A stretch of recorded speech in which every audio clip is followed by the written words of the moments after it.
Wow, what an intro.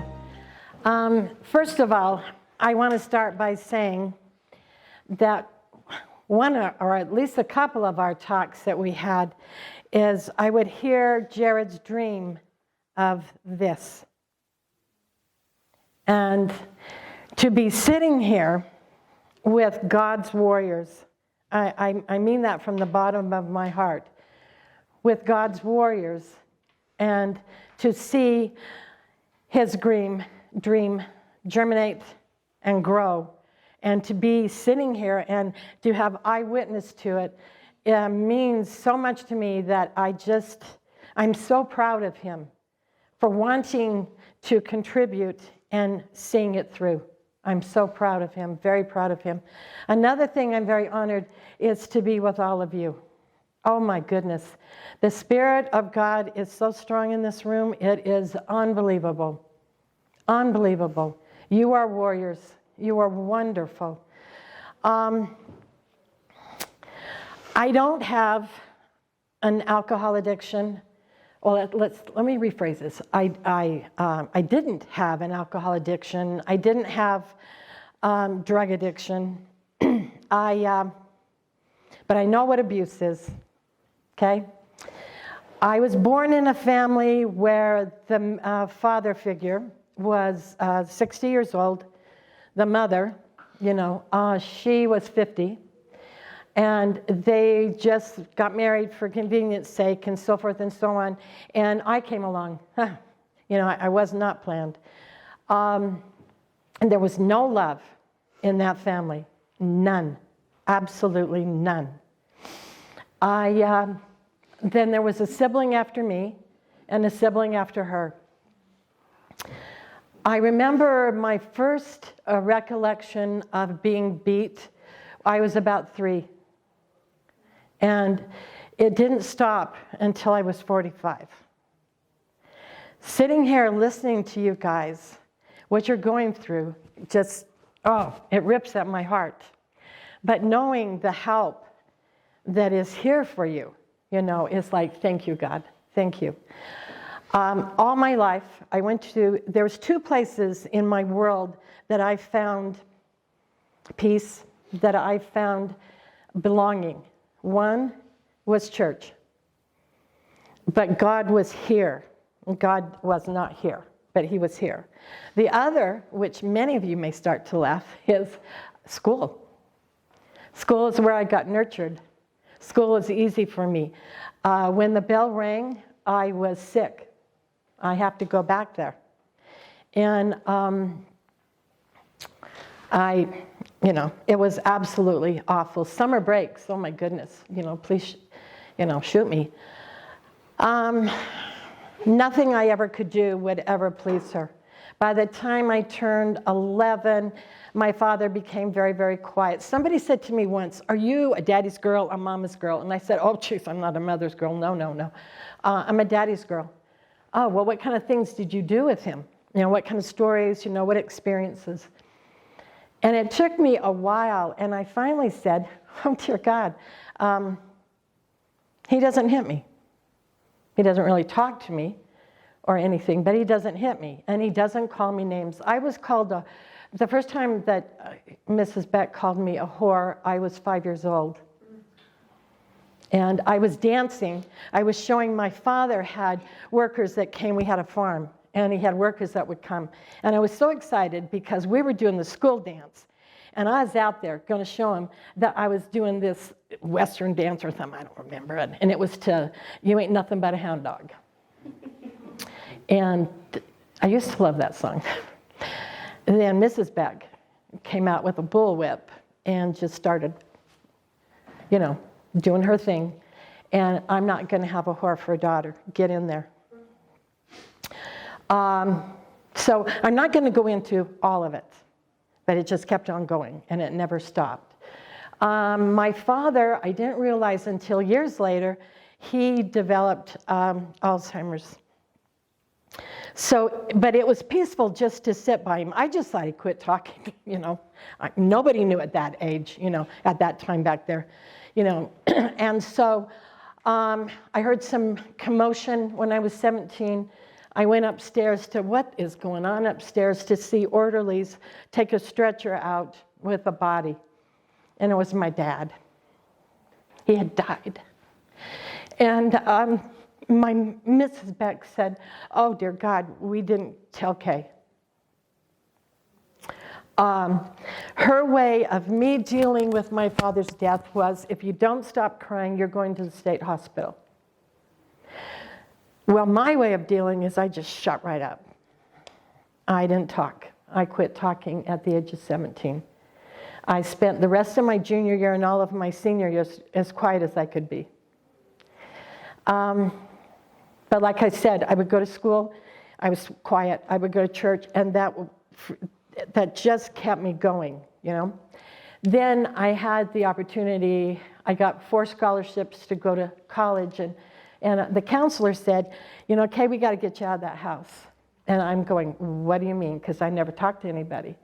And she said, well, we've got all these reports that when you go to shower, I don't know if y'all do it now in high school, but that was way back in the day, that you're covered in bruises, and we got to get you out of the house. So I went away to college, which one is the best thing that ever happened to me. But the crazy thing is I took me with me. You know, I thought, oh my gosh, I'm going to get out of the house. You know, I don't have to be around her.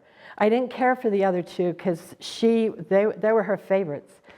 And I got down there, but I didn't realize I'm taking me with me. So I was a nervous wreck. You know, it's like, I didn't date, because good Lord, I didn't want anybody coming to the house to see her. I never knew what she was going to do. So anyway, it was just a whole new experience for me. And I met the most incredible man I have ever known in my life. And I fell in love with him. And all along, you know, I wanted to be a school teacher. I was drawn to it. And I know without a shadow of a doubt is that God, that was what he sent me here to do. I didn't realize what population I was so meant to teach. And it was an interesting relationship. Mrs. Beck came down. She wanted me to sign some Social Security papers so she could get more money from me. And while she was there, he comes over. So I don't know what's going to happen. So after he talks to her for a while, she walks over, and I go, so what do you think? And she said, very handsome. Oh, my. Very, very handsome and intelligent. Oh. And very attentive, very sharp. I can see why you are drawn to him. And then she walks over, gets really close in my face, takes her hand up very slowly, up my head, grabs my hair and pulls my head all the way back, and then gets right in my face and says, what I'm concerned about is what in the hell, sorry, sweetheart, don't say that. Yes, bless me. He sees in you. What does somebody like that see in you? And it was like, I don't have the answer for it. So for months I went and talked to him. Then, you know, things happened and we reconnected, and we were graduating, and he got a scholarship to go to BYU. He got you got to know this because there's a big aha thing that happens. He, down years later, and so we talked, and he said, I know you're going to go to the Y, and I was so stupid, I ended up going back home to live. Well, it wasn't home, that house. And he said, we're going to meet Christmas time, okay? We're going to meet Christmas time. And I will stop off at the Solitaire Airport, come down and see you. If you like the Y, I'll transfer. If you don't like the Y, come, you know, so on. And we talked off and on. But I always made sure I got to the mailbox before she did. I made sure I was the first one to answer the phone before she did. Christmas came, December 27th came, and I drove in the house, and I could smell fire, like there had been a fire, you see. And I went outside, and there had been a big fire, and I saw edges of cards and photographs and so forth, and I got sick. And I went on a dead run, and I ran downstairs in the basement, and my whole room was tipped over. And the box that I had kept all of the stuff was gone. My dad was gone. Now he's gone. And I kept thinking, he'll be coming. And he didn't come. God did a wonderful thing. I went to a workshop and became just a magnet to special needs kids.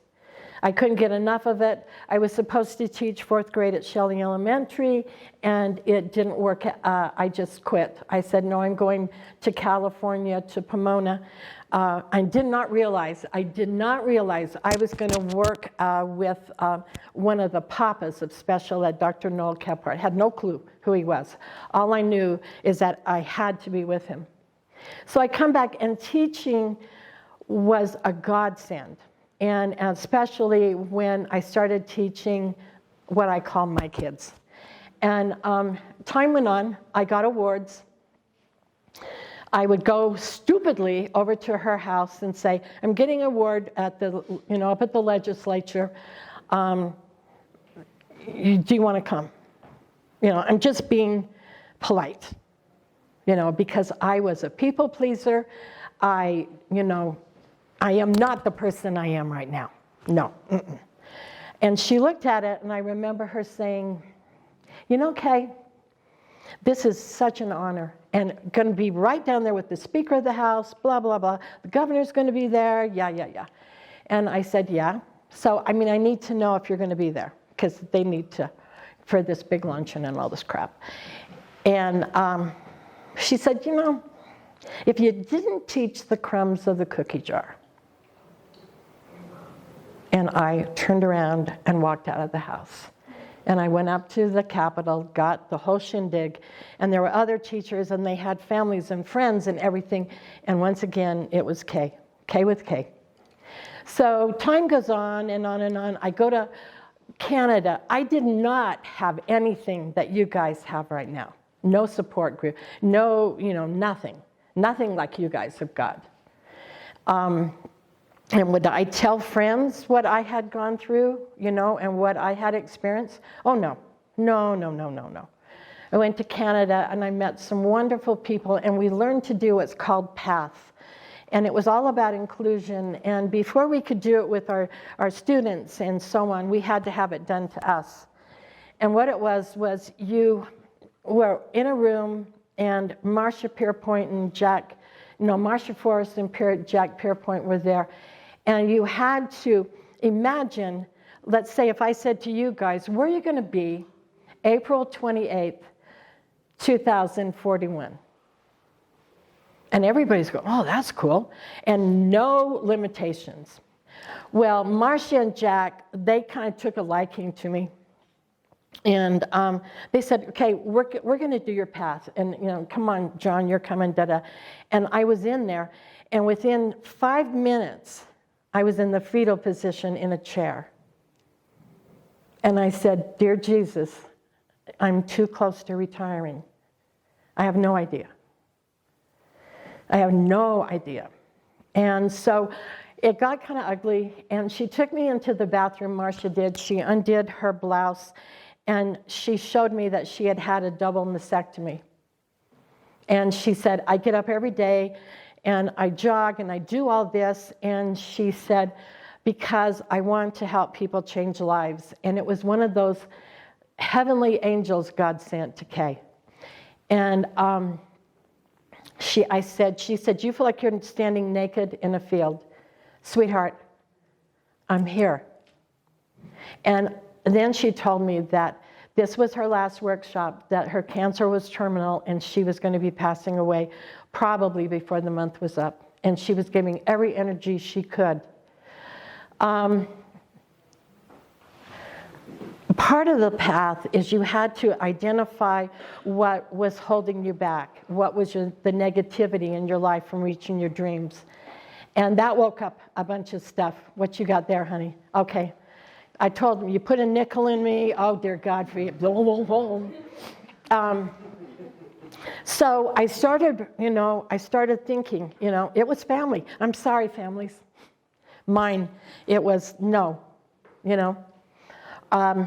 I graduated from BYU.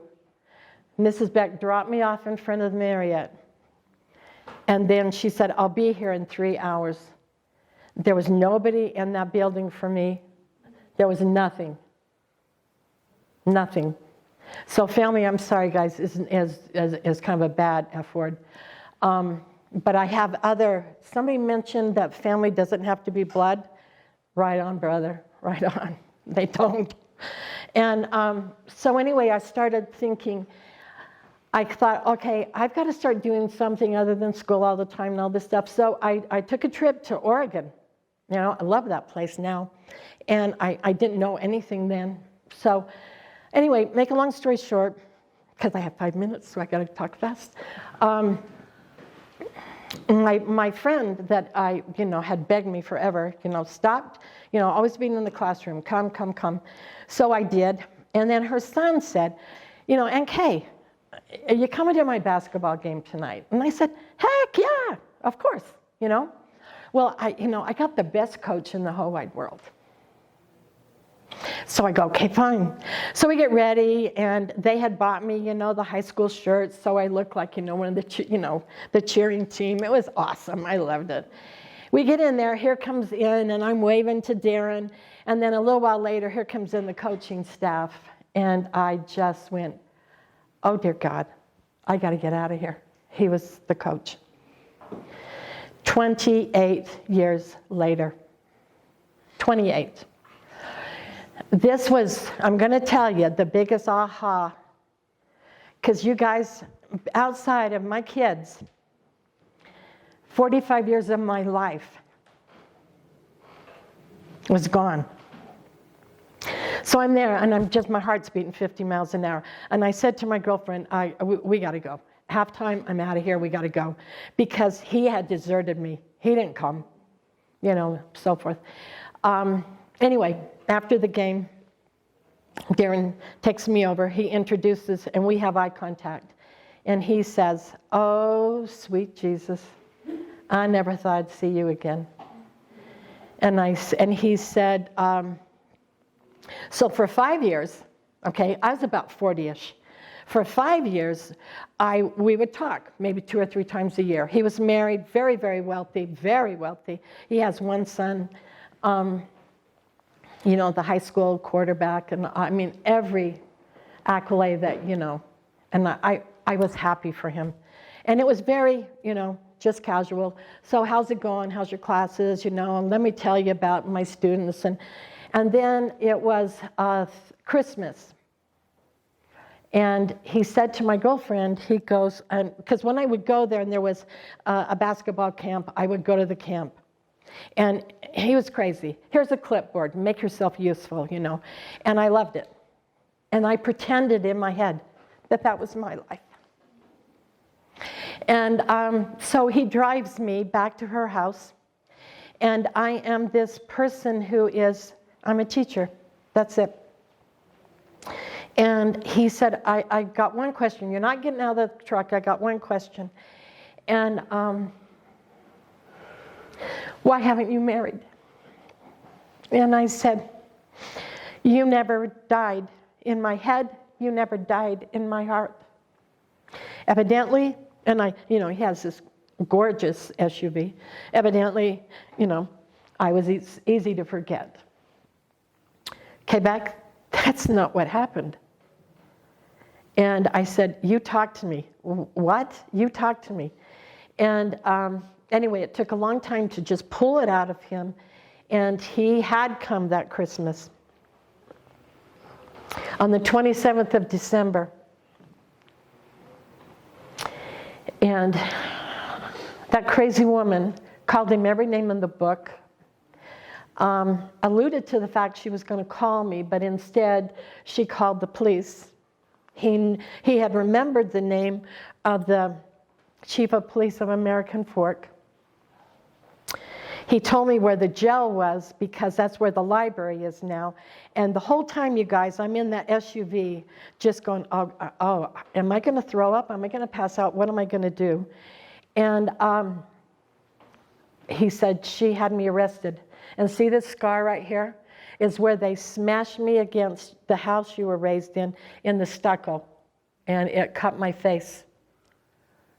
And came back, I waited days, weeks, months, years, thinking that the phone would ring, you would call, and I go, call? And he said, then he got mad. Why didn't you call me? Why didn't you chew me out for not coming? Why? Because I told him I knew nothing.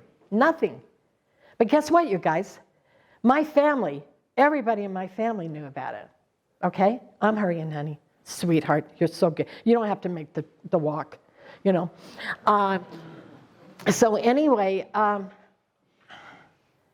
he said, why didn't you call me? Why? You know what the hell you put me through? You know how long I was drunk? The lady I'm married to and the son I have is the result of a party? My answer was, I didn't know I could. It wasn't a thought. It wasn't a thought. I got out of that SUV. I got onto my girlfriend's porch and I went, God, this crap's got to stop now. It's got to stop now. You guys, life is not a dress rehearsal for it to start tomorrow. Life is now. And I just went, God, help me. Help me. However much longer I'm on this earth, help me. My life is like a car, and I've been in the back seat. I've been in the trunk. I've been tied to the roof. I sometimes get to go in the passenger seat. But by Godfrey, I have never held on to the steering wheel. And I'm taking the steering wheel right now. And it wasn't easy. It wasn't easy at all. It wasn't easy at all, at all, at all. I go back, I confront Mrs. Beck. The only thing she said to me is, how do you know? And I said, he told me, well, whoa. You know, you're talking to him? And I said, yes, I am. And she said, I'm going to go I'm going to go get a drink. And that crazy woman goes in her bedroom, throws her blanket over her face. The next time I see her, she dies within 3 days. And it was like, I cried because I cried for what I didn't have. And I promised myself and I promised God, and I didn't have the Jareds, but I had so many angels walk into my life. And what kept me going, I would have bad headaches. I had some awful moments with Percocet, was my kids. I couldn't leave this earth. I got to take care of my kids because I got these parents I got to train. You know what I'm saying? I got parents I got to train. I got to open doors. When you walk into my classroom as a student, you will become smarter. You will not be known by your diagnosis.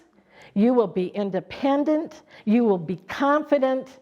And you will be a part of this world. And you matter. And yes, and you matter. And I just want to tell you, the greatest battlefield that Satan has, my lovely, wonderful people here, my God's warriors, is your mind. And I want you to get something. And his greatest weapon is lies. I went through all these lies that have been told to me for 45 years, you guys, 45. And I just went, no more. And so I have this little saying, and I find it on Facebook now, which I think I should get money because, I came up with it first a long time ago. And it says, not today, Satan. Not today. It started out with, not this morning, Satan. Let's see, okay, hang in there, Kay. No negative thoughts, And it was that, but my life was saved because I couldn't end it because I had kids to teach. And, this is not what we do, women, but, I'm going to do it. And anybody laughs, you're dead. I'm seriously. I will turn 70 years old next month. I will turn 70. And the last 25 years of my life, and right now, is wonderful. It's joyful. It's happy. It's not like this because life is, but I face it. And I have the steering wheel. Mrs. Beck, she's dead. She's not going to take the steering wheel. But nobody else that's overbearing, controlling, or whatnot is taking my steering wheel. And I take responsibility for my mistakes. It's not a mistake unless you repeat it. Then it's a mistake. And shame on you. So I'm just very happy to be here. And I'm so happy that you have people like Jared and you have I Am Recovery. For some odd reason, you guys, it wasn't around then. Go figure. But who was around and who is around and who will always be around and who wants every one of you guys to come home is God. So keep fighting. Don't give up. And the reason you're here is you have a purpose. Find your purpose. That's mine. Okay, God love you.